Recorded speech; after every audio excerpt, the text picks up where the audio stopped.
you gotta say what you said to me about me talking too much to the camera.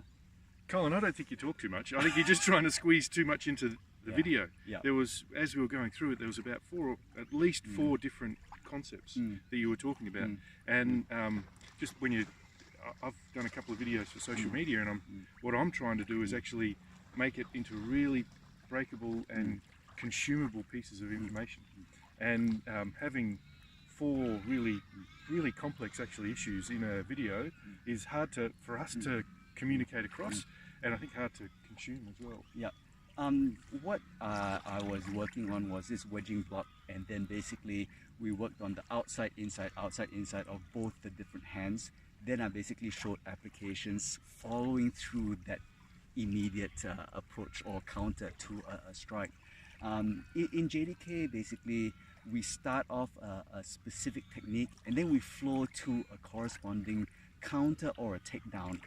You can continue to restrike. Basically, it's you need to be able to shut down the opponent before you actually trap or take down.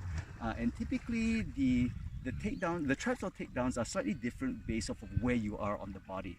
At the moment, basically for videos, sometimes once you actually finish off a particular application, then like Steve says, it opens up a whole different kind of worms when you actually talk about the follow-through. The follow-through in our parlance, we call it a library of techniques. That's why on Facebook I have a JDK library. But the JDK library or library of techniques basically is not thousands and thousands of techniques, but basically a small range of techniques. It could be that continual 4 to 12 techniques after the initial strike. Those basically come from a specific range of stuff that we prefer to actually follow through on. And therefore, it's not like you have thousands and thousands of applications, just lots of different combinations, but eventually culminating with various different things that we do all the time. And that's something which sometimes doesn't actually come across very well in videos, but sometimes as a spectator looking in, it's like, oh man, you know, it's like he's doing so many different things, and first of all, it doesn't correspond to the pattern. Yes, it does correspond to the pattern, it just doesn't correspond to the pattern that I started off with at first. I'm drawing from skills that I have and JDK has to make sense to our practitioners. So, and this is what we do. Oh, hey, this is the dog that peed on my back. Oh my gosh. Oh, now he's peeing on your back. Hey, doggy. Hello.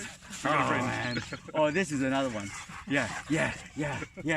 And yeah, that's what happens. Is like you've got these so many combinations, but yeah. You see this dog here? You see this dog? Oh, come on, look at it. Look at what he's doing. Oh, where? See? He's off. Those are the dogs. Yeah. So we got distracted, but yeah, it's like various different combinations, and it appears to be a lot, and sometimes it doesn't come across really well, and I know this. I think it comes across really well. It's just that there's there's a lot of information in there, and when you start talking, it just literally unfolds. And does that make sense? Well, it's not like I'm saying that I have a problem getting or transmitting the information. What I'm saying is so much in there. Yeah. What I'm saying is that YouTube doesn't actually do a good job talking about training methodology.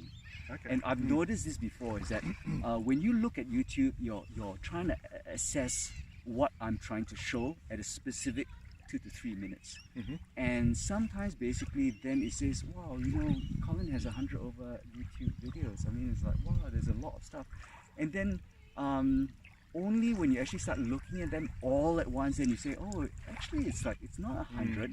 It's like there's common themes that occur often, and therefore it doesn't actually indicate how we train those techniques. And I think that's a very important thing, in that a lot of instructors are showing really cool, intelligent stuff, or they're trying to on YouTube, but that's not how it should be trained or how people train usually. Yeah, that's fair. Yeah, I think we're on the same page. I think that's a really important thing, that when you actually go to YouTube, you need to actually assess what exactly are my strengths. What does that YouTube video actually communicate to me? If you see something that's so esoteric, no touch knockout and stuff like that, don't touch it. If you see something that just doesn't link to your own knowledge, again, it could be like the coolest technique, but if it doesn't pertain to you, if it's impractical, next, you know? Yes, yeah, absolutely. And that goes to the same for the stuff that I'm showing. Cool. Thank you. Very good.